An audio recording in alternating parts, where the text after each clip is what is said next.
CEO of Marketing and Business Solutions. I hope you guys are doing great today. I wanted to talk a little bit about rethinking your strategic plan. It's really something that has kind of been a topic of conversation recently, especially with some of our clients.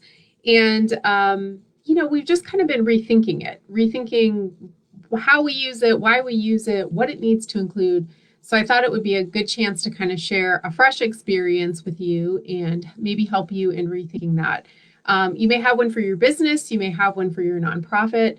It doesn't really matter, but the purpose of a strategic plan is really to kind of lay the groundwork, right? Lay that roadmap, if you will, of where you're headed and how you're going to get there and how you're going to know when you've been successful. So some of the things that are typically in a strategic plan are, these kind of 30,000 foot view goals, objectives, strategies, timelines, who's going to be responsible, all those fun things. But I think that there's more that document and the process can bring in kind of rethinking how you use it in your organization. And it's really a marketing tool.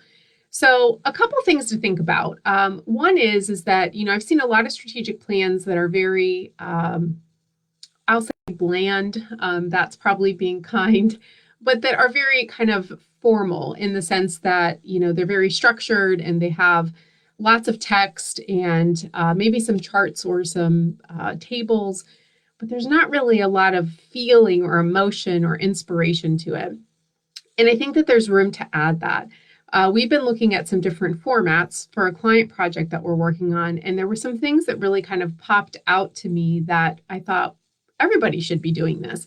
And I think it's becoming more of a practice and a trend, but it's something that I just wanted to bring to your attention. So I think, at the beginning of your strategic plan, you really have to lay the groundwork for where the organization or the business is. What's the current state? What are things that, drive their mission, their vision, their values? What are kind of the pillars that as an organization they stand on? The other is to really kind of tout those areas of excellence. What are you doing well? What are some metrics that you might be proud of? What are the things that you would want people to really know about you that are important to tell at the beginning of this report? And make sure that you include pictures. I mean, this should be something that kind of evokes some emotion, that gives people kind of some perspective on who you are, what you do in a visual sense, not just a text-heavy document that has lots of great implementation information. The second part of this is talking about your accomplishments. It's kind of hard for anyone on the outside, a stakeholder or someone, to read this document and really understand where you are or where you've been without including some of those accomplishments. So talk about, what are you proud of? What makes you unique? Maybe what is your standing in the industry that you're in? Are you kind of a top performer? Are you an up and comer?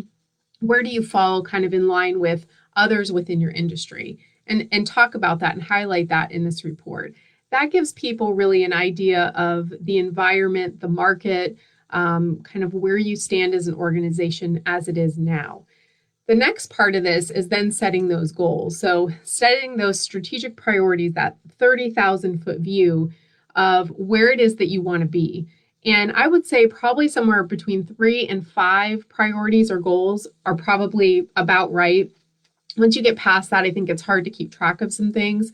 And there can be lots of different initiatives and implementation steps that fall under those. And that can be expanded. But at the very kind of high level, what are the 3 to 5 things that you want to try to accomplish over this period of time? And I would say most strategic plans right now are kind of following a 3-year guideline. Some are still going for 5, but they're really not going past that because there's just been so much change in the market, in our environment, our communities, that it's really hard to project where you want to be in 10 years without taking into account things that can change in the environment around you. So the next part of that plan is to set those goals. Thinking about what are you trying to achieve? Remember, this is 30,000 foot view. What are those goals that are going to guide this process, that are going to help you really make sure from an accountability standpoint that you're headed in the right direction? The next piece is really kind of that nitty-gritty roadmap in a sense. It's kind of your step-by-step GPS on how you're going to get to those goals. And that roadmap is really important for a lot of reasons. One, it allows members of your team and others to be able to understand where you are in the process at any given time.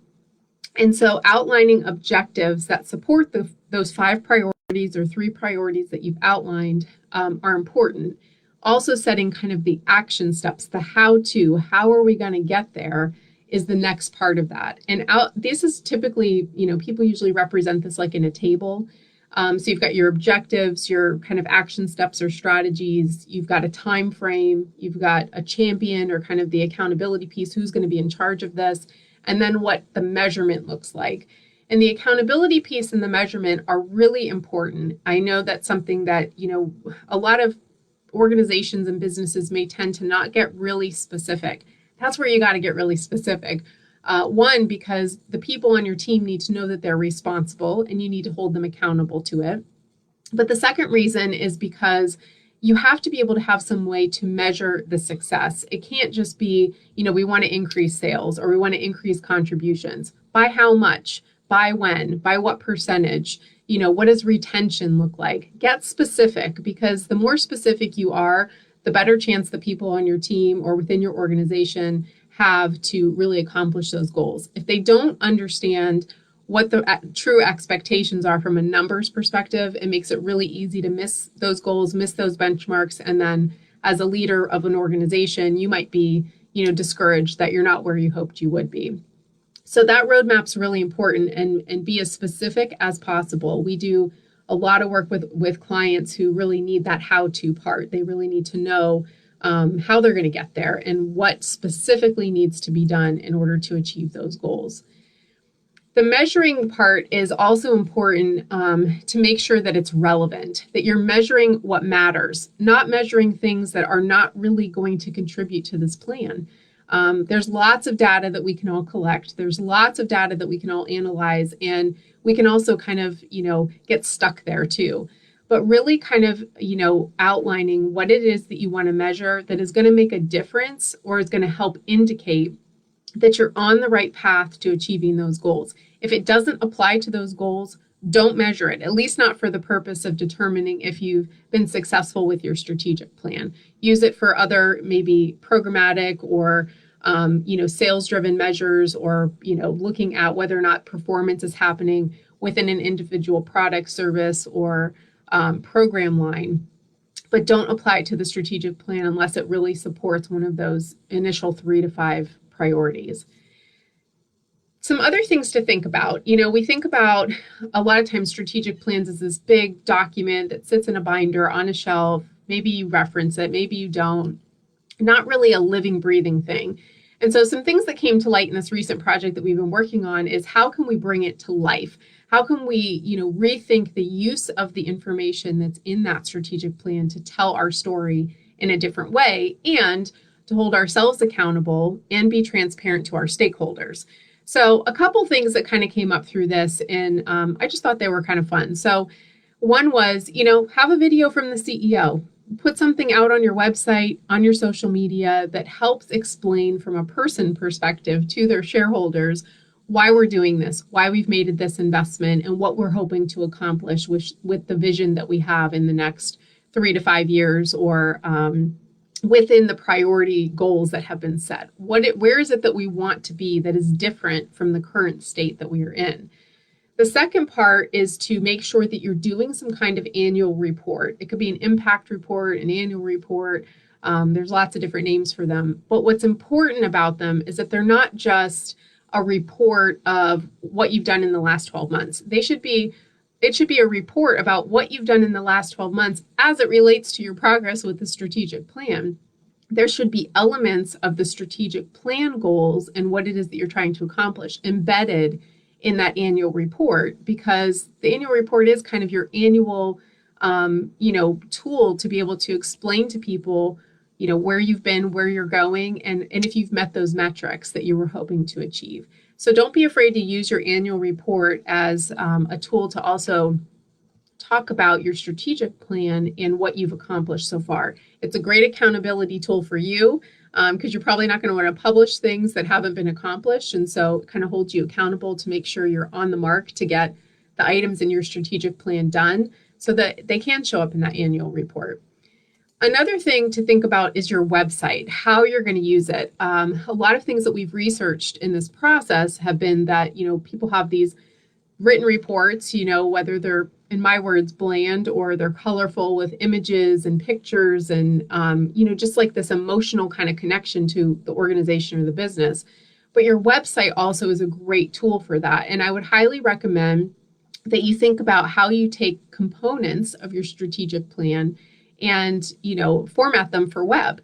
You may not want to publish the whole plan. It might be lengthy. Maybe people aren't going to read it. But there are components in there that are really important to share, including what those kind of 30,000-foot view goals are and the metrics that you want to be held accountable to. Maybe it's that, your current standing within your industry, is in kind of the bottom layer of businesses, and you want to kind of be at the top.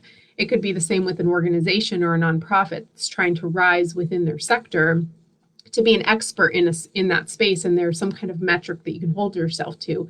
Those would be good things to use icons, use pictures, and be able to put that out there on your website.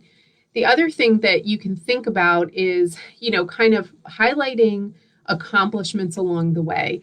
I know I've talked about using your social media, using your collateral, even your messaging to really tell your story through success, through your clients, through experiences, because we as humans connect better to things that we can relate to others.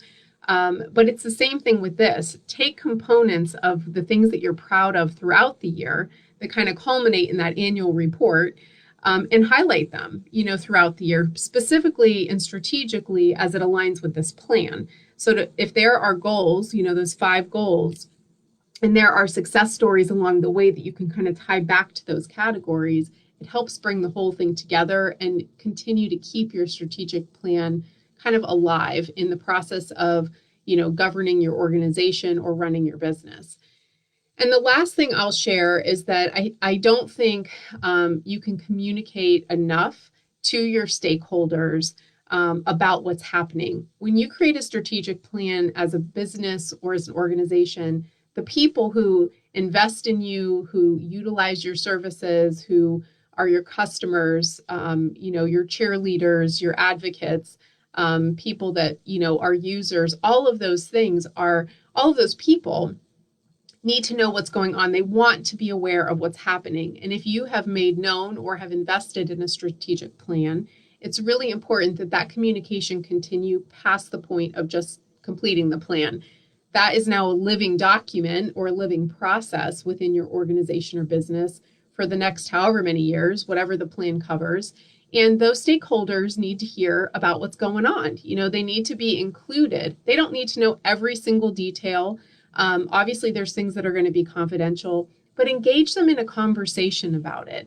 Do an annual stakeholder survey and hear their feedback about how you're doing. That's a great accountability tool for yourself as well, to be able to hear from your audience what they think you're doing well, what they think you're doing best, and where there's opportunity for improvement, which can also help guide, the continued implementation of your plan. So I just want to thank you guys for joining me today. If you have any questions about strategic plans, maybe how to bring them to life, please feel free to leave that in the comment section. I'm happy to respond and give you guys some direction. If you'd like to learn more about what we do, visit www.mymabs.com. That's MYMABS.com. And also check us out on YouTube. We've got a whole channel with lots of videos that will help you in marketing and positioning your business or your mission. So thanks for joining me today, and I look forward to talking to you soon. Bye-bye.